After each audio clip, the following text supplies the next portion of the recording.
Hello my friends, check out what I picked up for the channel. This is a 2006 F150.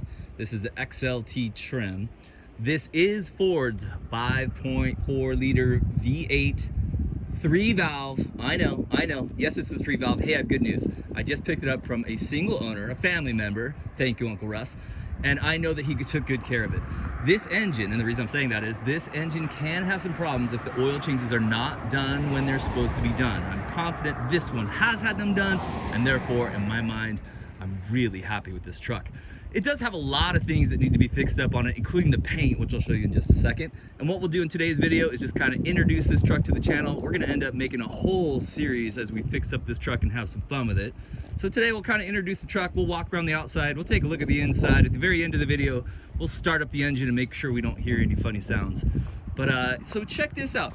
It is a little bit of paint restoration needed. I couldn't wait to make my first video, so I played around a little bit. You can see this side over here. I did some sanding, compounding, polishing. Holy cow, I worked on it pretty good. And I feel like I've made a great improvement. At the same time, you can clearly see it is not perfect. So I don't know, you might even be able to vote down below. Do we just clean up the whole truck and make it look like this right here? Or do we go after it and really try to paint it ourselves? I don't think I'm gonna take this in and try to get a $3,000 or $4,000 paint job. I just don't think the money is there.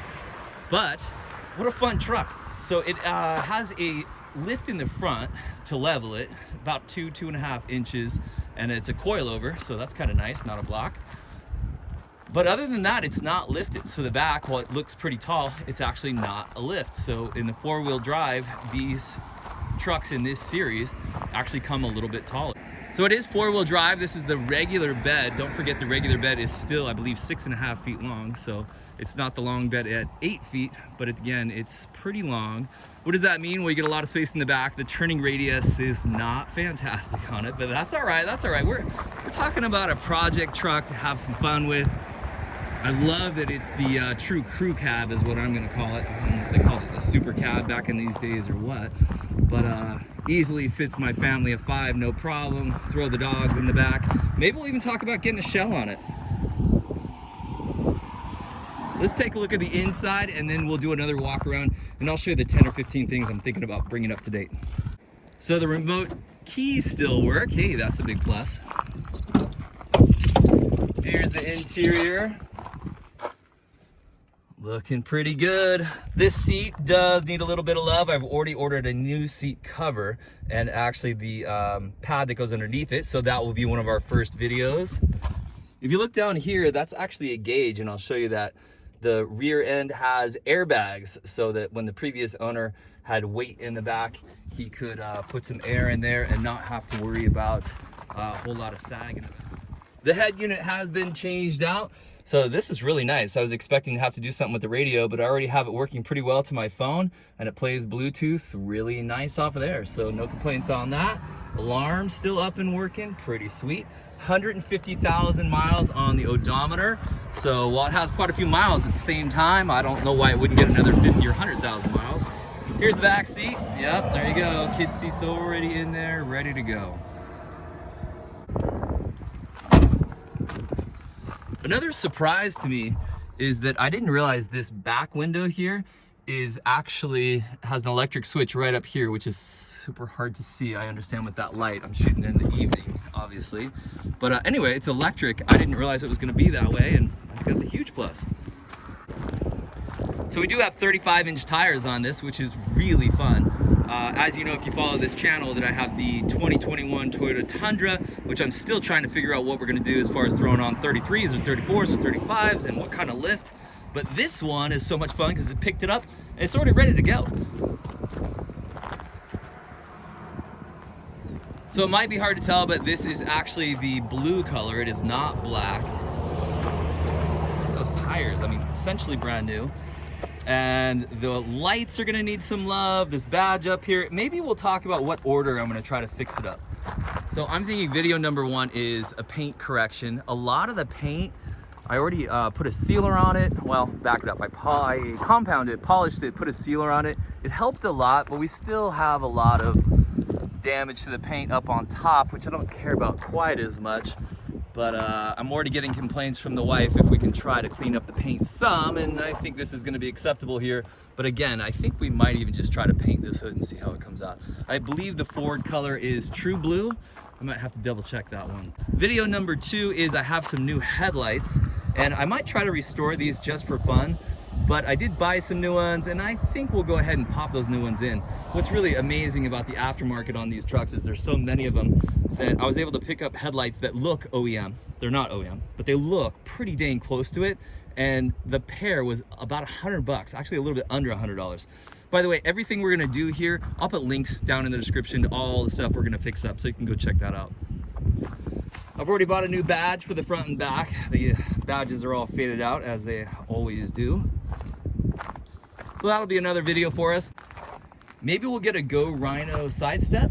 I don't know, put down in the description. Do we just let this one fly? It's kind of old school, but I also kind of like it. I'm also thinking about maybe a bull bar in front. Is that what those are called? Little bull bar. The front end of this one, this is really a nice series in the trucks. If you know the F150s, the series right before this really had a lot of rounded edges to it. This one is a lot sharper edges. However, the hood is still kind of rounded in the front. I think a bull bar would look really good on this. It does have a couple light bulbs that are out. You can see that third taillight there, and I believe there's another light bulb maybe on the inside that's out. So I'll make some videos about fixing those up as well and getting those replaced. Here's our headlights right here. I actually worked on this headlight, and it's still, it's pretty bad. So maybe we'll play with them. This one's untouched and looks even a little bit worse, but actually pretty much the same as the other one. I think it'll really help out the truck a lot though if we just go ahead and put the new ones in. These are the wheels that came with it, and it does have a little cap that goes on these as well, but I don't know, I think it's a pretty cool rugged look not having the cap, so I think we might just keep them off there. So I'm being told by the previous owner that the 4-wheel drive does work. In fact, I think he just had a little bit of work done to it. I can't quite remember the part that was replaced, but to make sure that it is working, so that is pretty fantastic news. I'm also thinking with the paint correction, maybe we can try to bring some of this plastic, this black plastic, back to life. We'll play around with a few different products. Also, we'll try out a little bit of heat. I've seen a few tricks with that. Maybe you've seen them too. The bed of the truck, I don't think we're gonna do anything to that. The bed, oh, there you go. You can see a few pieces. And that's a under the bumper front end piece right there that we'll end up cleaning up and putting back on. You can see the bed. This truck has been used for sure, which is good news. You know, if you have an 18-year-old truck, hopefully the bed looks like this, unless it has some kind of liner in it. But we might put a mat down here just to keep things from sliding around.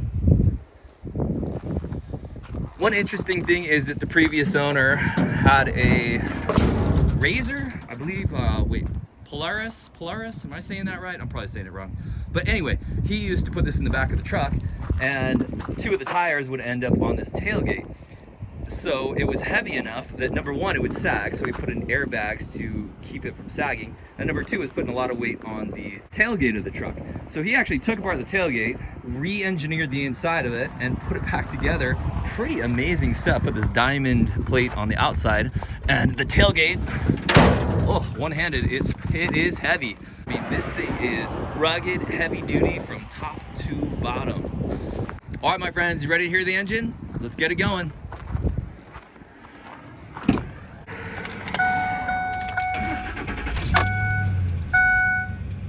Nice, look at that. Most of the interior lights are working. A couple of the gauges though, I believe that the oil pressure gauge down there on the lower right's not working.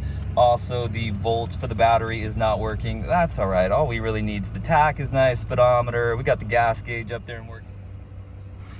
All right, now I do hear a little bit of a tick. Let's see if you can hear it too. I'll put the phone out the window here.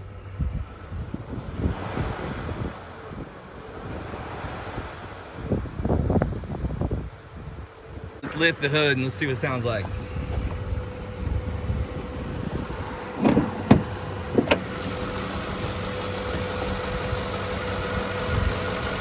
So all of you experts out there, start punching on your keyboard. That little tick sound, I'm assuming, should not be there. I think it could be something pretty minor, and also these engines are notorious for having major problems as well. I don't think that is the sound. I don't think probably. Let me turn the light on here. So type away, let me know, what do you think, Ford experts? Previous owner also put a K&N intake filter right here. Looks like a pretty nice one to me. He said that it increased the fuel mileage by about 1 mile per gallon, maybe even 1.5 miles per gallon. Hey, that is significant. That is a big deal. Looks like it probably needs to be cleaned, so we'll make another video on that.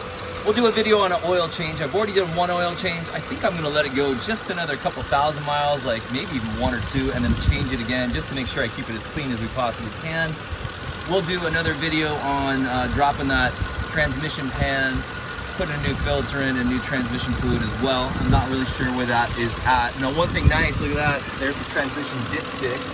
If your truck is new, you probably don't have a dipstick anymore, which absolutely is insane to me, to not be able to check the transmission fluid.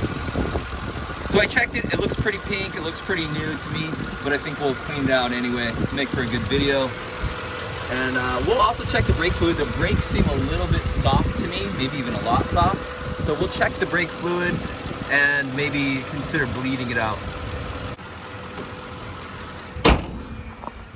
All right, my friends, I think that'll do it for our introductory video. Again, hey, subscribe to the channel. If you don't mind, give me a thumbs up on this particular video. And then look for the playlist.